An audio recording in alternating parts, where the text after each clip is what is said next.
Shalom, my name is Joseph Shulam, and we're continuing the study of the Torah portions every week, the same as Torah portions that are read in every synagogue around the world on this time. We have done 3 Torah portions: Genesis, Noah, and from chapter 12 to the end of chapter 17 of the book of Genesis, parashat about Abraham and the covenant that he made with God, and chapter 17, the circumcision of Isaac and Ishmael. And now we are in chapter 18, verse 1, that starts a portion that is called Vayera, and it means, and he showed himself. And God showed himself to Abraham in Alonei Mamre, and it was in the middle of the day. It says in Hebrew, Kechom Hayom, in the hottest part of the day. There is Abraham, Sarah, and the large crowd that followed Abraham from Haran, the souls which he had made in Haran. And they're probably resting in the hottest part of the day. And Abraham looks up and he sees 3 men, 3 people that stand right in front of him. And he runs toward them. He leaves his tent and he runs toward them, and he falls down on his face, bowing down to the ground in front of these men. Now, as far as we know at this point, they're strangers. He doesn't know them. They're guests. And this hospitality of Abraham becomes a very famous element of Abraham's character and his reputation. All the way to the New Testament, we hear about Abraham's hospitality, entertaining angels without being aware that they are angels. Men, anashim in Hebrew. He runs toward them in the middle of the day, out of his tent. I don't know, he was resting, sleeping, napping in his tent, or just sitting in the shade, but he sees those guests coming into his camp, and he runs toward them, and he bows down them, gives them honor as guests.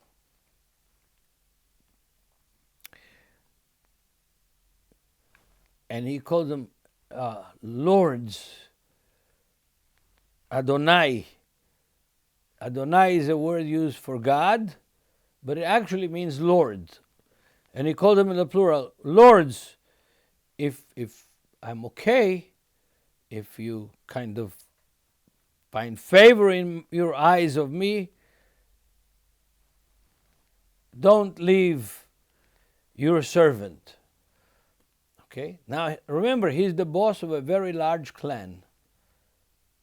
He has 318 soldiers in his camp and their families, which would make it close to 1,000 people.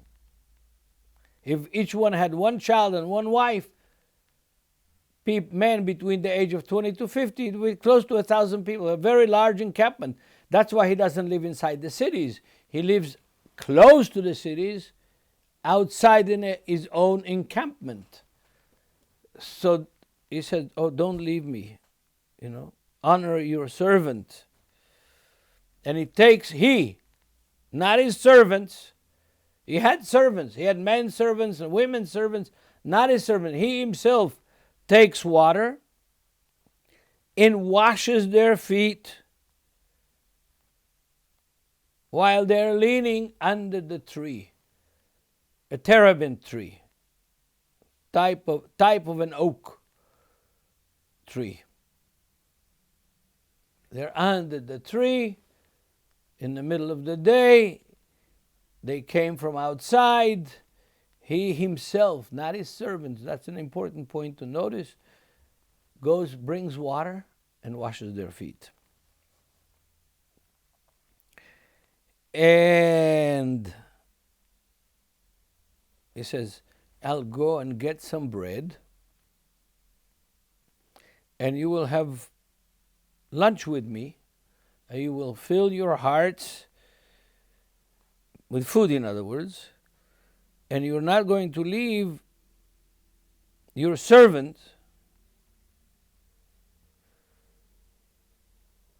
You'll stay with me for lunch.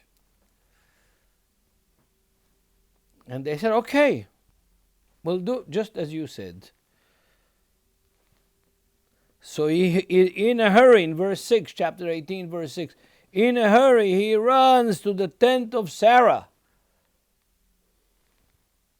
The women lived in a different tent than the men. That is true among the Bedouin.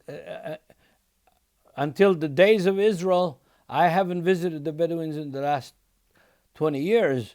But before that, with my father, I went many times to visit the top sheikh of the Bedouins in the Negev, Sheikh Suleiman. And I've been in their tents many times. And the women live in another part, and the men live in another part. And the sheikh has his own tent with his own servants and his own people who make his coffee for him. So he runs to the tent of Sarah and says, hurry! Take 3 pounds, let's say, of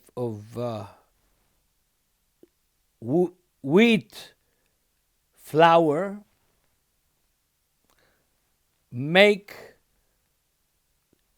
the word here is ugot, but make breads. Make breads.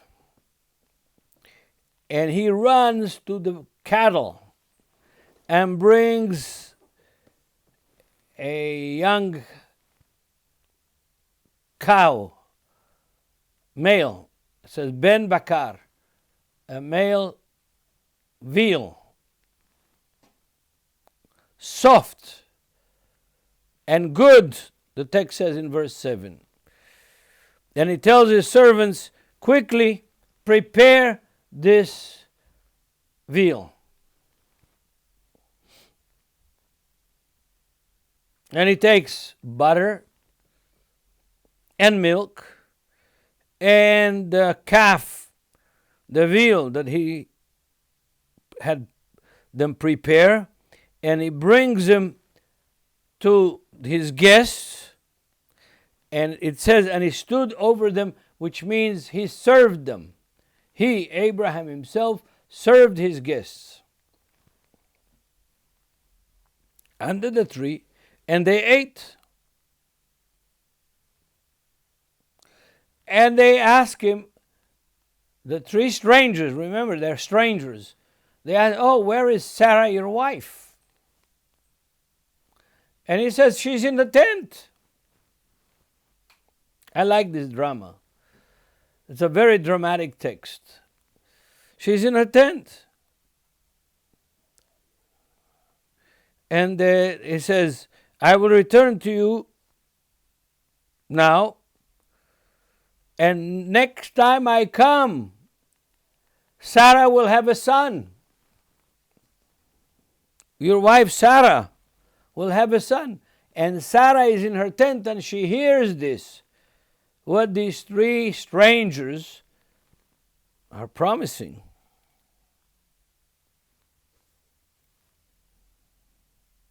And Abraham and Sarah, verse 11 of chapter 18, are old, with plenty of days. And Sarah no longer has the way of the women, which means that she can no longer bear children. She had passed her menopause. She is 90 years old. And Sarah, in her own mind, denies the news that she receives and laughs.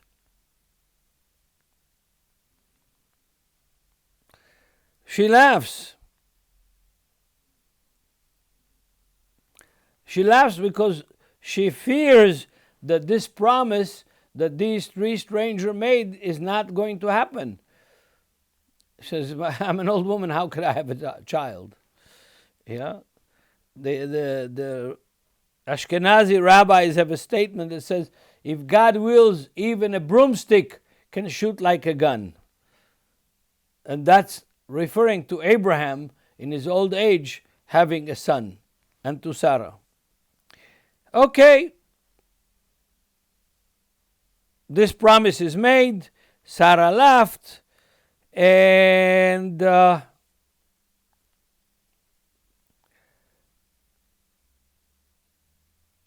says in verse 17, what?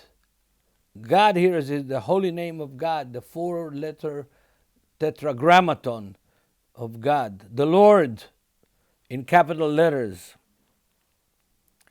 says, what am I going to hide my plan from Abraham?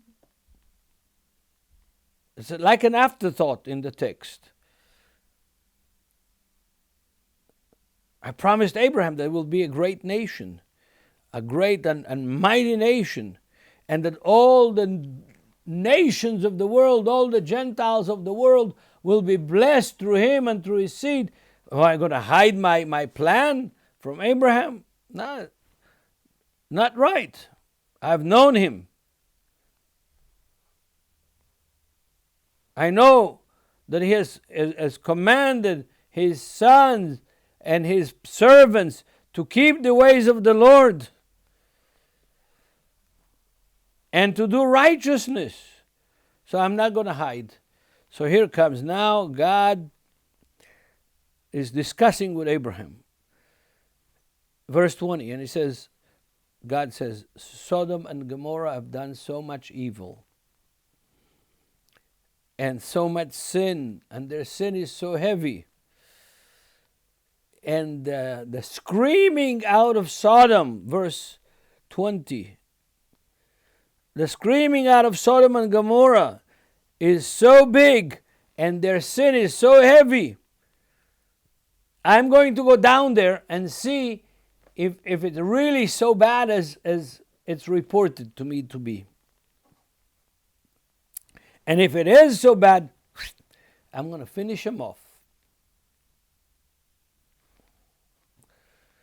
And the men,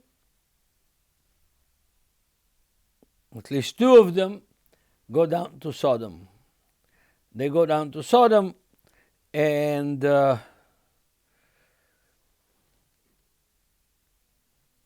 Abraham is continuing his conversation. Verse 23. And Abraham says to God, listen, how could you do this? How could you kill and destroy the righteous with the evil? Not everybody in Sodom is evil, even though the majority are. But how could you destroy the righteous with the evil? You can't do that. To make the long story short, Abraham and God argue. And Abraham argues like a good old Arab merchant in the old city. And he says to God, listen, if there are 50 righteous men, will you destroy? And it goes down to 5 in the haggling of the marketplace of the divine rights. And God is soft. He is willing to argue with Abraham. He is willing to negotiate with Abraham. And he is willing to honor Abraham's desire to see righteousness done even in Sodom. Even in Sodom, Abraham wants righteousness to be done. And God's reputation as a righteous God not to be lost, even in the evil of a city like Sodom. In verse 26 of Genesis 18, we find out God says, even if I find 50 righteous people in the city, I will save the place for them. Then keeps going down till 5, and God said, if I find 5, I will. Oh, sorry. If I find 10, I will not destroy the city. Verse 32. And God, Yud Hey Vav Hey, that is pronounced by Christians Jehovah, Yahweh, however Christians want to pronounce it. Jews don't pronounce that word. In verse 33, finishes to talk with Abraham, and Abraham returns to his place, to his tent, and the Lord leaves Abraham. And the scene changes. The angels go down to Sodom, and they visit Lot, Abraham's nephew, and his family. And the men of Sodom come, and they want to abuse the two angels of the Lord. And Lot stands for them, doesn't let them abuse, and he does something that is influenced from Abraham on that. He says, you can take my daughters, you can abuse my daughters, but don't abuse my guests. Shows a very interesting and importance of what hospitality and your guest mean to you. And in the end, of course, the story of Sodom, God rains fire, maybe a description of a nuclear reaction in Sodom. I don't know. I'm fantasizing, but a huge upheaval of Sodom. It used to be the best part of the country, with water, with springs of water, with greenery. That's why Lot chose Sodom and Gomorrah to go down there with his flocks. If he had known that it's going to be a desert like today, that is nothing there other than a big factory for chemicals, potassium and bromide and other things that brings good revenue for Israel. But other than that, there is nothing. It's all dry, salty land with a salty sea next to it. So God makes the upheaval. Lot and his family run out of Sodom as the angels told them, and the angels told them not to look back. His wife looks back and she becomes a pillar of salt. If you're a tourist in Israel, tour guides each one has his own pillar of salt that they show. This is Lot's wife. None of them are true, but it's a symbolic situation. So this brings us to chapter 19 of Genesis, and that chapter is very sad because essentially Lot and his 2 daughters that survive the upheaval of Sodom think that they're the last human beings left on the earth, and his daughters want to ensure that humanity will continue, and they have sex with their father, and 2 of the greatest enemies of Israel are born out of that union, Ammon and Moab. And that's another story that we're going to tackle later on when we approach the situation with the enemies of Israel. Yes, the book of Genesis has got very, very important things and very sad things, like this story of the daughters of Lot that, thinking that they're saving humanity after the upheaval in Sodom, and they make their father drunk and they abuse their father, and the result of it is some of the worst enemies of Israel are born out of that sin, out of that union. Yeah, that's the core of the issues in Parashah, in the portion of Vayera, that God revealed himself, showed himself to Abraham, and this portion. And after the story of Lot and Sodom, Abraham and his wife again sins with Abimelech, the king of Gerar, and says, she's my sister. And we arrive to chapter 21 of Genesis, at the end of the Torah portion that is called Vayera. And God revealed himself, showed himself to Abraham. Next week, Lord willing, we're going to have another very important portion dealing with Abraham and Isaac. And may God have mercy on all of us and protect us from the coronavirus and from any harm. And I again urge you all to read the Bible regularly, every day, a little bit. You will be enriched in your spirit and in your knowledge and understanding of God and how He works by doing that. God bless you. Until next week, we'll see you again.